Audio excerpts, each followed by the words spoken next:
आप सभी को सादर नमस्ते। आज का मेरा विषय है कर्म। परम पिता परमात्मा ने हमें ज्ञान इंद्रियां अनुभवक कर्म इंद्रियां कर्म करने के लिए प्रदान की हैं तथा हमारा मन उभयात्मक इंद्रिय है। इसका अर्थ है कि हम अपने मन को कर्म इंद्रिय भी कह सकते हैं और ज्ञान इंद्रिय भी कहते हैं। उभयात्मक का मतलब है दोनों तरफ जो हो। कर्मनिष्ठ मनुष्य की कर्म इंद्रियां सफल हैं। कर्मनिष्ठ पद का अधिकारी वही मनुष्य है जो कि किसी फल के प्रलोभन में न आकर अपने कर्तव्य कर्म में सदा तत्पर रहे।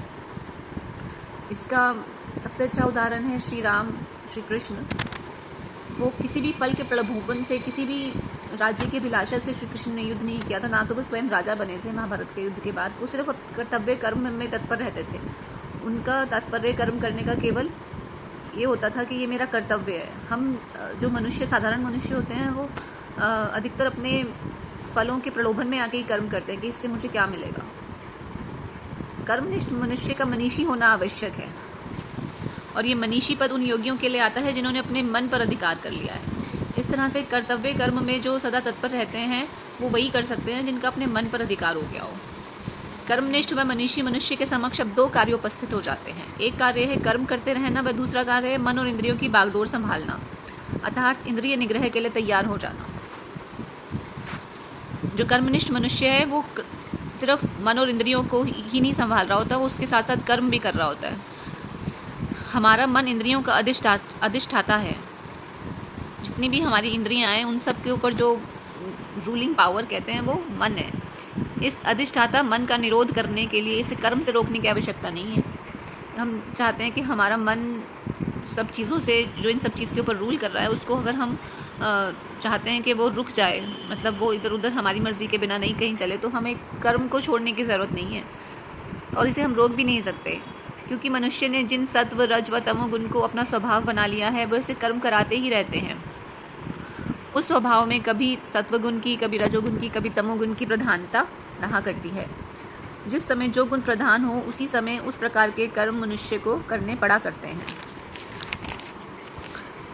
वह इनमें से किसी गुण की प्रधानता को हटाकर अपनी इच्छा के अनुसार किसी दूसरे गुण को प्रधान बना सकता है, क्योंकि जो गुण इस समय प्रधान है उससे भी तो उसने किसी प्रकार की कर्म परंपरा में पढ़कर उसे प्रधान बनाया। इसका अर्थ ये कि जैसे इस समय मेरे अंदर बहुत ज़्यादा रजोगुण बहुत ज़्यादा प्रधान हो रहा है, तो मैं उस समय प्रणव का जप करके अपने मन को ठहरा सकती हूँ, क्योंकि अगर मैं वही करती जाती हूँ जो मुझे लगता है कि सही नहीं है, तो मेरा मन बार बार वही करने के लिए ज़्यादा करता है। तो अगर मैंने किसी कर्म परंपरा करता है कि मैंने उस काम को कंटिन्यूसली करके अपने अंदर वो गुण उत्पन्न किया है। अगर कोई इंसान बहुत ज़्यादा किसी गलत आदत में पड़ गया है तो वो बार बार वही काम अगर करता रहता है तो वो उसका एक तरह से तमोगुण के लक्षण उसमें आने लगते हैं। तो अगर वो चाहे तो वो धीरे धीरे वो चीज़ कम कर सकता है करनी। जैसे कि वो हर रोज़ सिगरेट पी रहा है तो वो 10 पीता है तो वो 8 पिए, वो 4 पिए, और फिर वो धीरे धीरे उसको छोड़ने की तरफ भी बढ़ सकता है। लेकिन अगर वो इसकी कोशिश ही नहीं करेगा और वो उसको बुरा नहीं समझेगा तो वो बार बार उसी कर्म परंपरा में पड़ के उसी तमोगुण के अंदर डूबता चला जाएगा।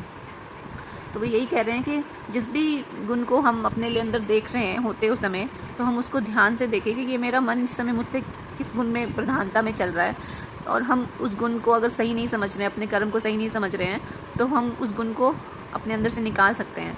अतः उसे गद्दी से उतारने का अधिकार उसे स्वतः प्राप्त है। यही कारण है अपने स्वभाव में भी वह परिवर्तन कर सकता है।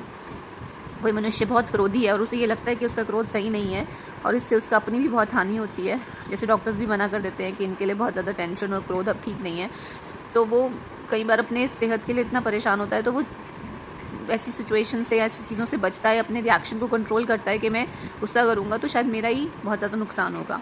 तो वो प्रयत्न उस समय जो करता है, यही वो कह रहे हैं कि अपने स्वभाव में भी परिवर्तन कर सकता है। जिस समय प्रयत्न करता है तो वह अपने इस मन को सत्व गुण को प्रधान बना देगा, तो सब क्रियाओं का प्रवाह आत्मिक शांति की ओर चल पड़ेगा और वह बिना रोके ही मन का स्वयं निरोध हो जाएगा।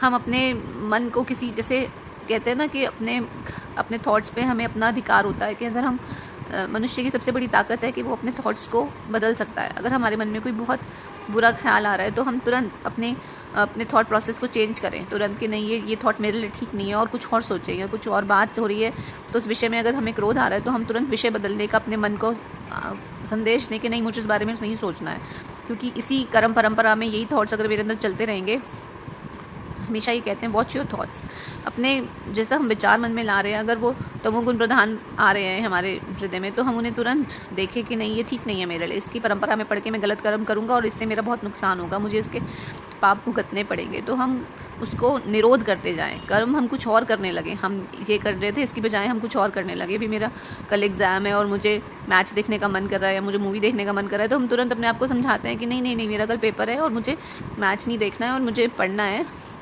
मैच देखने से मेरा 3 घंटे ख़राब हो जाएंगे या मूवी देखने से।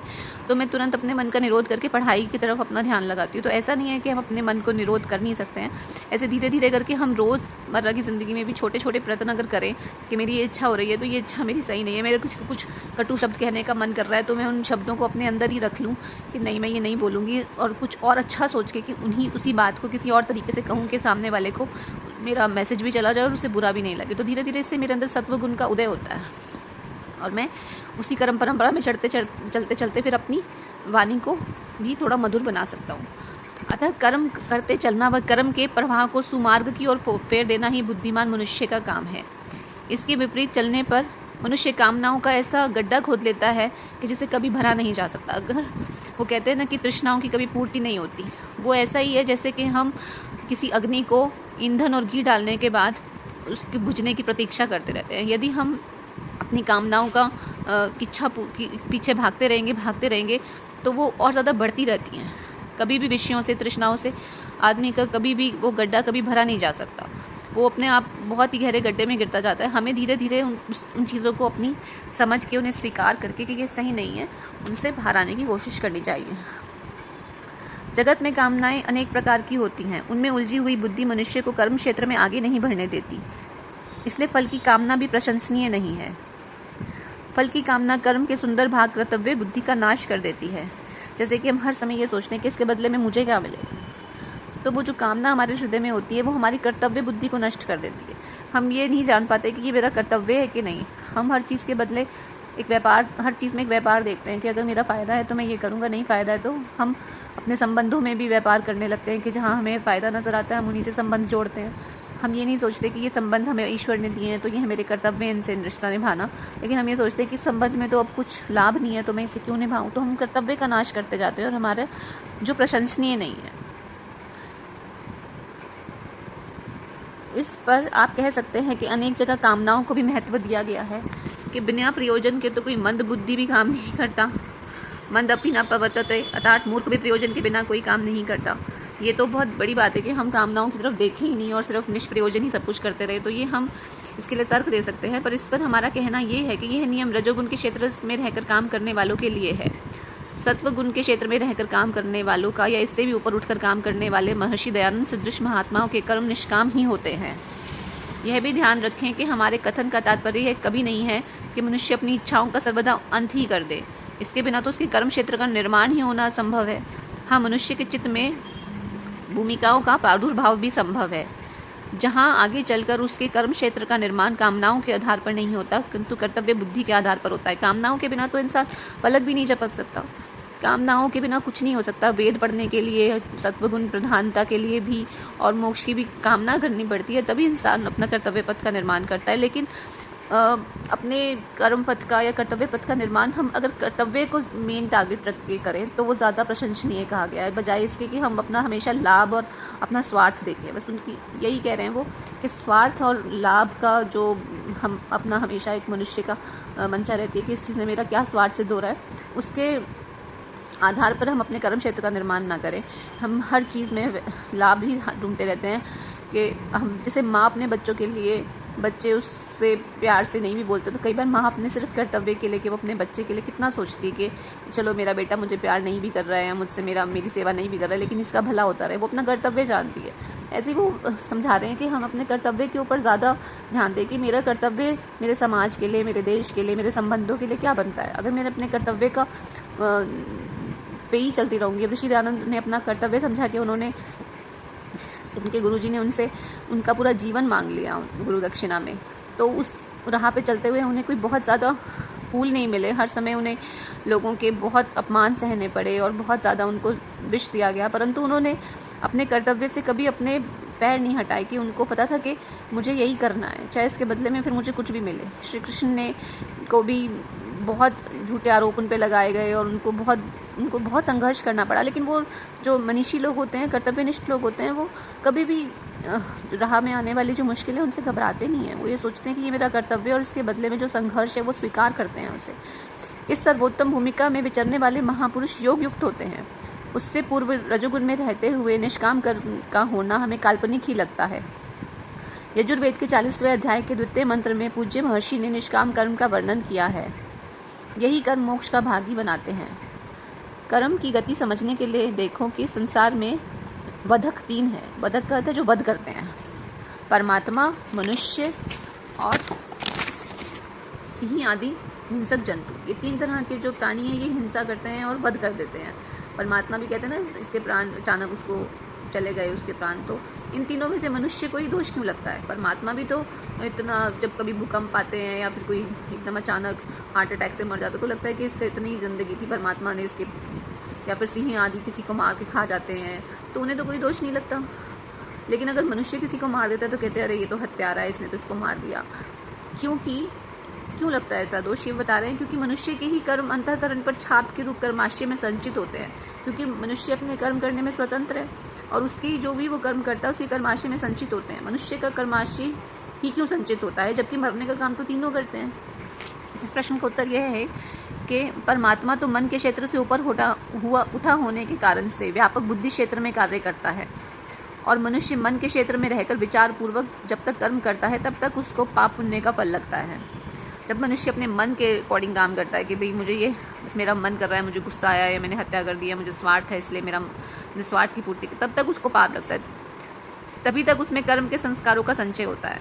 और जब वह इस मन के क्षेत्र से ऊंचा उठकर बुद्धि के क्षेत्र में जाकर कार्य करता है तब उसके भी कर्म अशुल्क व अकृष्ण अर्थात पाप व पुण्य से रहित हो जाते हैं। जैसे श्री कृष्ण ने महाभारत का जब युद्ध कराया तो कितने लोगों की उन्होंने वध करवाया, जैसे कर्ण का, दुशासन का, दुर्योधन का और द्रोणाचार्य का, भीष्म का। लेकिन वो उनके कर्म संचित नहीं हुए और वो मोक्ष के अधिकारी इसलिए हुए क्योंकि उनको ये पता था कि मुझे महाभारत का युद्ध करना है तो ये मेरा कर्तव्य है, मैं क्षत्रियों और धर्म की स्थापना करना मेरा कर्तव्य है। वो किसी के लिए भी अपने जैसे कहते हैं ना, अपने स्वार्थ के लिए या अपनी कोई भी मान अपमान के लिए या अपने किसी निजी सम्मान या अपमान के लिए वो नहीं कर रहे थे वो युद्ध। उन्हें पता था कि ये सब के सब लोग अगर हमारे देश के ऊपर राज्य करेंगे तो हमारे देश में बहुत ज़्यादा बुरा हालत हो सकती है। तो उन्होंने वो कराया इसलिए क्योंकि वो चाहते थे कि हमारे जो देश के ऊपर जो हमारा राजा है वो धर्मराज हो, इसीलिए उन्होंने वो कराया। तो उनके कर्म जो थे वो कर्तव्य बुद्धि क्षेत्र में जाकर वो कार्य कर रहे थे, वो कोई अपने मन से नहीं कर रहे थे।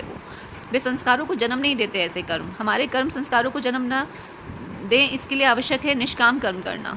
निष्काम कर्म करने वाला मनुष्य योगी बनकर मुक्त हो जाता है। इसी प्रकार सिंह आदि जीव मन के स्तर से नीचे रहकर प्राण प्रधान क्षेत्र में कार्य करते हैं। जो सिंह आदि पशु हैं वो तो उनके अंदर तो मन का क्षेत्र ही नहीं होता, वो तो सिर्फ अपने प्राण पोषण के लिए, और वो तो ईश्वर की व्यवस्था से वो तो एक तरह के बंधन में ही है। उनका प्रयोजन तो केवल प्राण यात्रा तक ही सीमित रहता है। अतः जीवन धारण करने के लिए वो किसी को भी चोट पहुंचा देते हैं। उनमें मन तो होता है लेकिन वो उससे सोचते नहीं है। अतः उनमें भी कर्माशय संचित न होने के कारण पाप पुण्य उनमें लिप्त नहीं होता। अतः कर्म विषयक नियमों को समझकर उत्तम कर्मों को करते हुए निष्काम करने की और हमें टकटकी लगाकर देखना चाहिए। हमें ये कोशिश करनी चाहिए कि हम ये जानें कि निष्काम कर्म क्या होते हैं और हम उनकी तरफ टकटकी लगाकर देखें। अभी तो हम साधारण मनुष्य हैं और हमारे लिए लाभ और हानि बहुत ज़्यादा इम्पोर्टेंट होती है, लेकिन हम धीरे धीरे योगियों के जीवन से प्रेरणा लेकर हम भी उस तरफ चलने की कोशिश करें। धन्यवाद।